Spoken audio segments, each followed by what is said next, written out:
I always believed I understood my family, their flaws, their limits, their love. I thought nothing they did could truly surprise me. But that illusion shattered the moment I learned the truth. It came quietly, almost casually, wrapped in a tone that suggested I should simply accept it. As if the future I spent years building was something they could trade away without hesitation. As if my dreams were just a resource to be redirected for someone else's needs. At that moment, something inside me went cold. I didn't scream. I didn't argue. I didn't break down. I just felt this heavy, sharp weight settle in my chest, like a blade made of disappointment and disbelief. And underneath it, a spark. A small, steady ember of something I had never felt so intensely before. An instinct that whispered this wasn't the end of the story. Not for me. I walked away, but every step carried the echo of their betrayal. Every breath reminded me of what they took. They thought I'd swallow the pain and move on. They thought I'd be grateful for their honesty. They had no idea what that single moment awakened in me. Because sometimes revenge doesn't start with rage. Sometimes it begins with calm, quiet clarity. And that clarity led me to a decision they never saw coming. Do you want to know what a daughter does when her own family steals her future? My life before everything fell apart wasn't perfect, but it was mine. Carefully built, fiercely protected, and filled with plans I had carried since I was old enough to dream. I grew up believing that if I worked hard enough, stayed focused, and kept my head down, I could carve out a future no one could take from me. And for a long time, it felt like I was finally getting close to that future. Most mornings began quietly, before the sun even stretched over the rooftops. My alarms were set early out of habit. I liked being ahead of the day. I'd sit at my small desk with a cup of instant coffee, reviewing scholarship applications, online courses, and the never-ending checklist of everything I needed to keep moving toward college. My parents used to tell me how proud they were that I was self-motivated, that I didn't wait for things to be handed to me. I believed them. I believed every warm smile, every gentle word. Back then, I had no reason not to. When I wasn't studying or working part-time, I spent my evenings helping around the house, often stepping in to lighten the load for my mom. She always seemed stressed, paying bills, juggling responsibilities, trying to keep peace in a household that wavered between affection and quiet tension.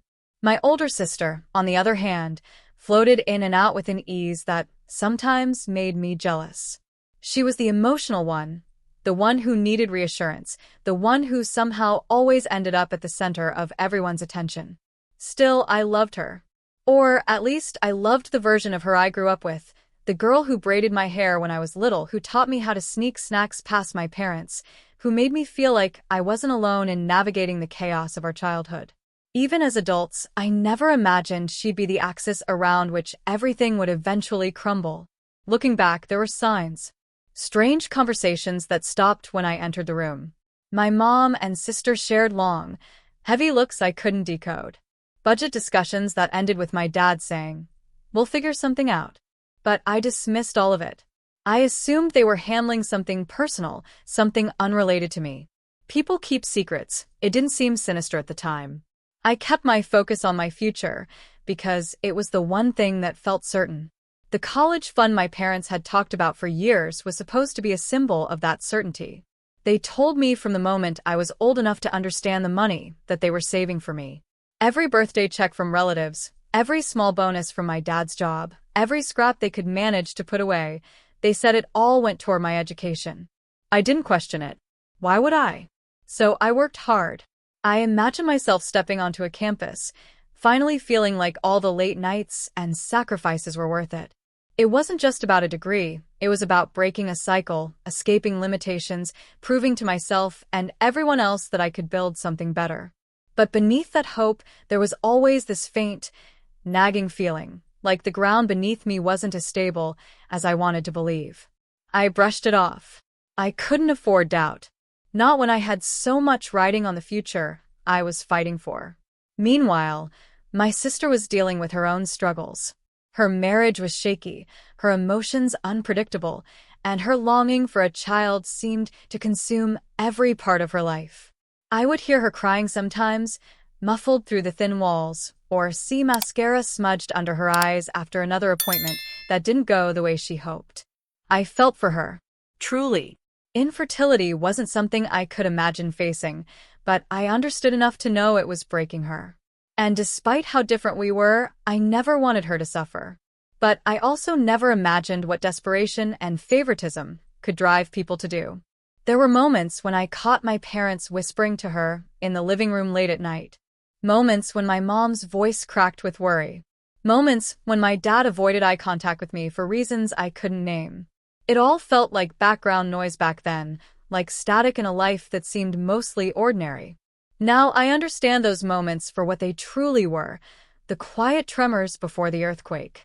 And even though I didn't know the details yet, I could feel the shift happening, slow, subtle, and dangerously close. Something was coming. Something that would change everything I thought I knew about my family. I just didn't know how far they would go, or how far I'd be pushed. The truth didn't arrive with drama. It didn't explode into my life in a way that warned me to brace myself.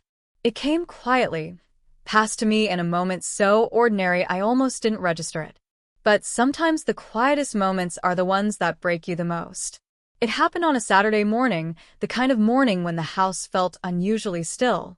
My sister wasn't around, my mom was out running errands, and my dad was somewhere in the backyard trying to repair a stubborn patch of the fence.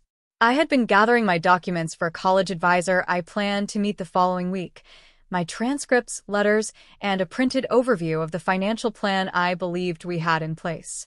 The website for the college fund required me to log in, something I had rarely done myself because my parents always handled it. But I needed a current statement to bring to the appointment. I typed in the familiar password my mom had written on a sticky note stuck inside a kitchen drawer years ago. When the page loaded, I expected to see the reassuring numbers I'd always been told were there, years of savings, sacrifices, and promises.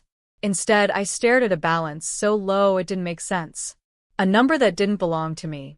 A void where my future was supposed to be. At first, I thought it was a glitch. Maybe I had typed something wrong. Maybe the page hadn't fully loaded. I refreshed, logged out, logged back in. The number didn't change. Reality wrapped around me like cold fingers, squeezing until I felt breathless. The fund wasn't low. The fund was gone. I sat there, frozen, my fingers hovering over the keyboard, my thoughts spinning so fast I couldn't latch onto a single one. I checked statements. I checked transaction histories. I checked every corner of the portal. And there it was, withdrawals made over the past several months. Large sums, spaced out, consistent, intentional. All tied to the same description. All leading to the same place. My sister's fertility clinic. My hands trembled as I read each record, the words blurring, reforming, and blurring again. It felt like I was watching my own life being siphoned away piece by piece. Each transaction was a cut, sharp, precise, and merciless. My college fund wasn't just money. It was my childhood sacrifices, my ambitions, my late nights, my early mornings. It was everything I had been working toward. And it was gone. I don't know how long I sat there before I finally walked outside to find my dad. He was kneeling near the fence, hammer in hand, sweat on his forehead, looking surprisingly at peace for someone who had just helped shatter his daughter's future. When he looked up at me, something flickered in his eyes, guilt, fear, an emotion he couldn't hide fast enough. I asked him about the fund, my voice flat, too calm for what I had just discovered. He looked away, jaw tightening, shoulders slumping. And then, with a defeated exhale, he told me the truth. They used it, all of it, my mom and my dad. For my sister. For IVF. He said it like it was the most natural thing in the world. Like it was a decision any parent would make. Like my dreams were somehow less important, less urgent, less worthy. He apologized, but his apology felt thin, like a curtain trying to hide the wreckage behind it. I walked back inside, without saying a word. Silence was the only thing keeping me from falling apart. Hours later, when my mom came home, she found me sitting at the kitchen table with the documents spread out in front of me. She didn't deny anything. She didn't cry. She didn't even look ashamed. She simply said they did what they thought was best for the family. She said my sister needed the chance to be a mother, that they were helping her in a crisis. As if my future was a resource to be tapped for emergencies. As if my life belonged to them to distribute as they pleased. I asked why they didn't tell me. She said she knew I'd panic or overreact. I asked when they planned to replace the money. She said they'd figure something out eventually. Her tone carried that maddening, familiar drop of dismissal. That quiet condescension that suggested I should be understanding, considerate, patient. But my future wasn't patient. My dreams weren't understood. And I wasn't the daughter they thought I was, at least not anymore. I told them I needed time to think. They interpreted that as me needing time to accept. There's a difference. A big one. But they didn't see it. Over the following days, the house felt different. The air felt heavier. My sister's eyes held something like guilt, but also something like expectation. She thanked me once, softly, indirectly, as if I had willingly given her a gift. She didn't realize that gratitude only fueled the ache spreading through my chest. Everywhere I turned, I felt the weight of what I'd lost. The college brochures on my desk suddenly looked laughable. The scholarship advisors I had emailed became reminders of a future that now felt out of reach. Even my calendar, once filled with deadlines and meetings, felt like a joke. But beneath the grief, something else began to form. A quiet, steady determination. A fire that wasn't fueled by tantrums or screaming or scenes. It was fueled by betrayal. And betrayal has a way of shaping a person. I researched everything. Every option. Every loophole. Every truth my parents hadn't told me. I learned that the clinic payments were made for my fund because my parents had mismanaged their own savings. I learned that my sister's treatments were far costlier than she had admitted. I learned that they had been discussing this plan for months, long before the first withdrawal. They had debated it, justified it, rationalized it, and ultimately chosen it, with full awareness of what they were taking from me. The betrayal wasn't impulsive. It was deliberate. And that realization changed everything. I didn't confront them again, not yet. Instead, I watched. I listened. I waited. One night, I overheard my parents whispering in the living room. Their voices were low, but the walls were thin. They were discussing how to manage my reaction. My mom said I'd calm down eventually. My dad said I was stronger than this. They talked about me like I was a child, like I was fragile, like I would accept the new reality they had created. They had no idea who I truly was. In the days that followed, my sister had a medical scare, minor, but enough to send my family into a spiral. More appointments, more bills, more stress. I watched them scramble, desperate to fix something that wasn't fixable. Her marriage was fraying, her health was uncertain, and my parents were emotionally and financially wrung dry. And then I realized something important. My revenge didn't need to be explosive. It didn't need to be loud. It didn't need to be cruel. It just needed to be precise. I started collecting everything: documents, screenshots, transaction records. I organized them meticulously. Not because I planned to destroy them with it, but because I needed leverage. Options. Power. The very thing they had taken from me. My opportunity arrived sooner than expected. A letter came in the mail addressed to me. A scholarship committee had reviewed my application and wanted to offer me an interview for a significant award. One that could, if successful, cover nearly all my college expenses. But the interview required verification of the fund as a supplementary financial document. Verification I no longer had. That letter became the spark I needed. I told my parents about the interview. I watched their faces. Hopeful, relieved, almost excited. They thought it meant I was moving on. They thought everything could go back to normal. I didn't correct them. Instead, I handed them a list of documents I needed from them. I spoke calmly, even kindly. The calm before a storm they didn't see forming overhead. As they scrambled to gather documents that didn't exist, I watched the truth settle into their expressions. Panic. Fear. Realization. They couldn't undo what they had done. They couldn't fix it. They couldn't save me from the consequences they created. And that was only the beginning. Because my revenge wasn't about destroying them. It was about making them see me, making them feel the weight of what they'd taken, and making them face the one truth they never imagined. I wasn't their sacrifice. I was their reckoning.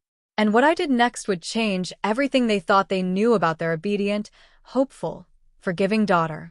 They had no idea what storm was coming for them. I didn't sleep the night before everything unfolded. Not a single minute. I lay awake in the dark, listening to the slow, uneven breaths of a house that had no idea what was coming.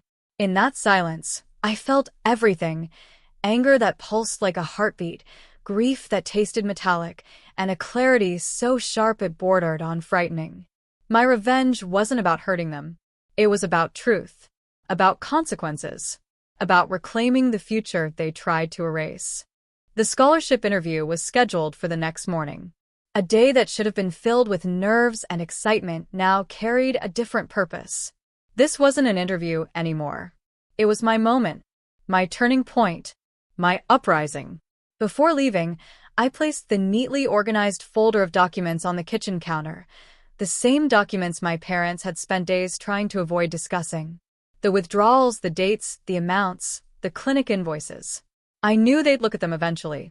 I knew they'd see the avalanche of choices they'd buried under excuses. But I didn't wait for them to find it. I simply walked out. At the scholarship office, I sat across from a panel of interviewers, 3 people with kind eyes and steady voices. They asked about my goals, my academic history, and my ambitions. I answered honestly, completely, until the final question came. Can you provide verification of your college fund? The room felt smaller. The air is tighter. And yet I didn't break. I didn't crumble.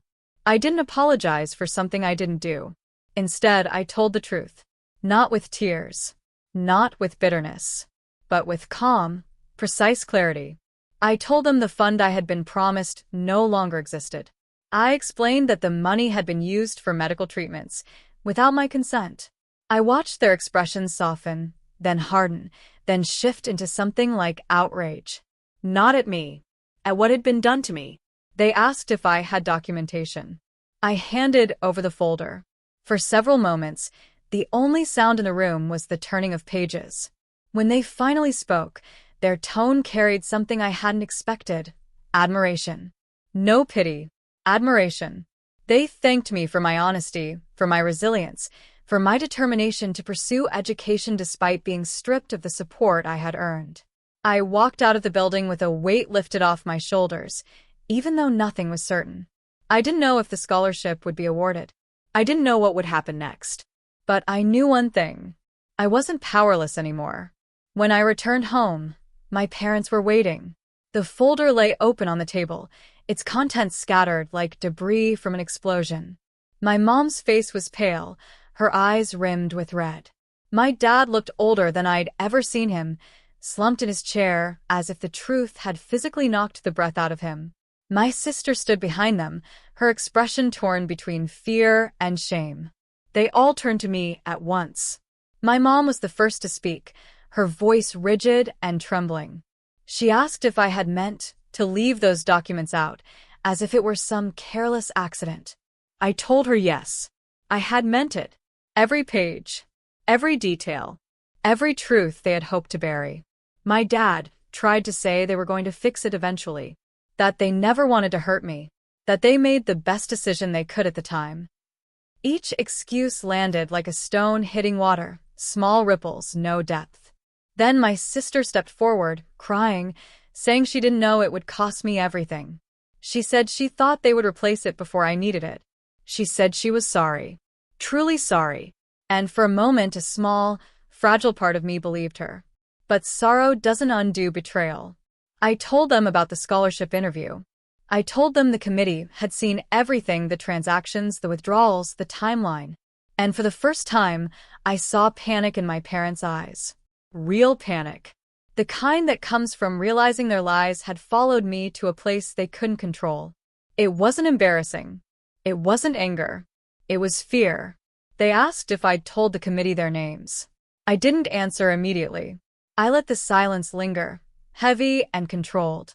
Then I told them the truth. I didn't need to name anyone. The documents spoke for themselves.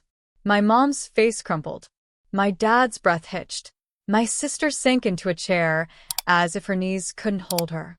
And for once in my life, they all looked at me, not as the quiet daughter, not as the reliable one, not as the afterthought to my sister's struggles. They looked at me as someone who had power, someone who had shaken the ground they stood on. The house felt like a storm cell, air thick, tension humming. I could feel their fear, their regret, their dawning understanding that their actions had consequences they never anticipated. But my climax wasn't in their fear. It was in my clarity. I told them calmly that I wasn't staying in the house anymore, that I'd find a place where I could breathe without being reminded of what they took. I didn't yell or cry or demand apologies. I simply stated my decision with a certainty they couldn't negotiate. When I walked toward my room to pack, my mom followed me, pleading, begging, apologizing in a torrent of words that felt too late, too sudden, too convenient. My dad tried to step in, tried to rationalize, tried to promise things he had no way of delivering.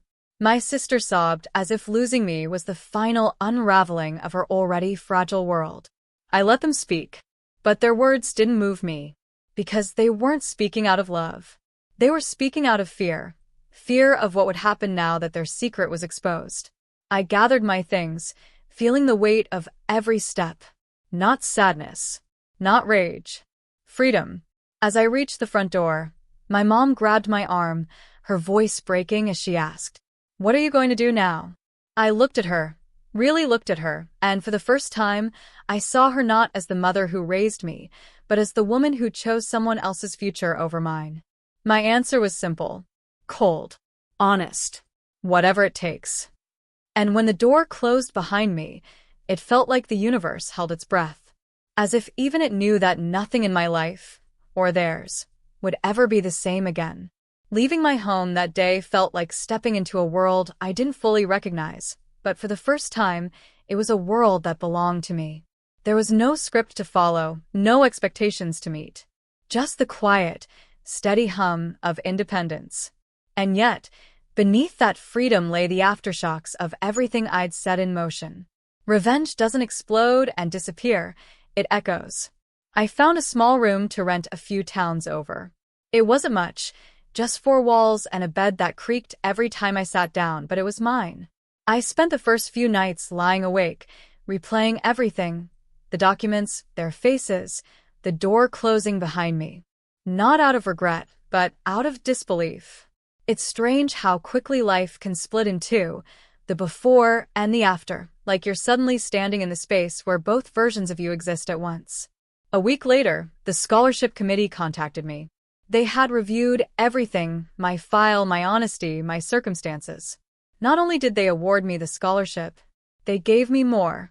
Additional grants, an emergency fund, and resources I didn't even know existed. Opportunities that had been waiting for someone in my exact situation, someone who refused to surrender. For the first time since discovering the truth, I felt hope that didn't collapse under the weight of betrayal. My parents didn't understand that part, not at first. They called, texted, and begged for updates. Their messages swung wildly between apologies and pleas, shifting tones like they were trying on the right combination of guilt and affection to pull me back home. But trauma doesn't rewind just because someone feels bad. Betrayal doesn't disappear because someone regrets being caught. I answered one call, just one, to tell them I had received the scholarship. My mom cried, saying she was relieved, saying she knew things would work out, like they always do. She didn't understand that things didn't work out. I made them work. I clawed back what they took with truth, resilience, and a refusal to be their sacrifice. That was the part they never understood. I didn't win despite their betrayal. I won because I refused to let it define me. As the weeks passed, the distance between us grew, not out of spite, but out of necessity. Some bridges don't burn because we set them on fire.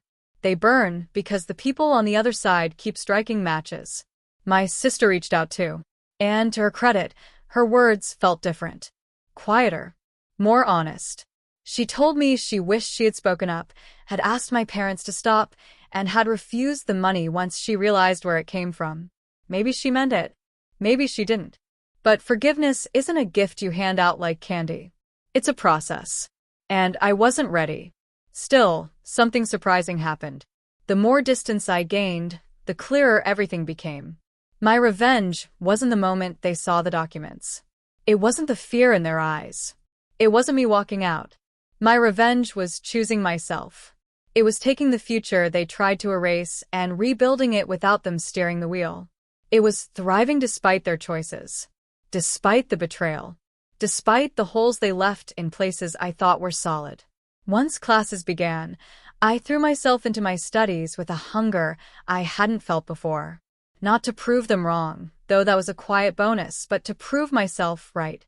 Every lecture, every assignment, every late-night study session became a reminder that I was moving forward.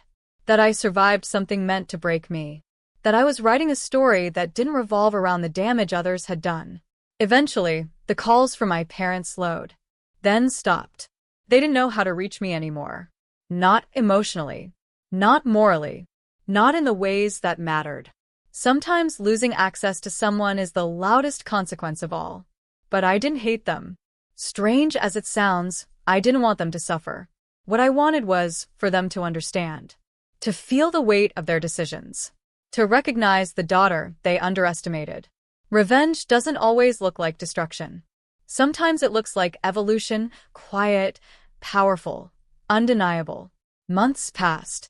Then one day, I received a long, handwritten letter from my dad. In it, he didn't justify, didn't beg, didn't excuse. He acknowledged everything. Not just the fund, my sacrifices, my dreams, my anger. He wrote about the moment he saw those documents on the table, how it felt like watching his own failures laid out in front of him. How he realized too late that being a parent meant protecting futures, not consuming them. I didn't respond. Not yet. But I kept the letter. Because closure isn't always about forgiveness. Sometimes it's just about recognition. What I learned through all of this is something bigger than my own story. People will take from you as long as you let them. People will justify their harm if it benefits someone else. People will call it love, responsibility, sacrifice. Anything to avoid admitting its betrayal. And sometimes the only way to reclaim yourself is to walk away, rebuild from nothing, and succeed in the very place they expected you to fall. My story isn't just about a college fund. It's about valuing yourself even when the people closest to you don't. It's about choosing your own future before someone chooses it for you. So let me ask you this. What would you do if the people meant to protect your dreams were the ones who stole them? Would you break or would you rise?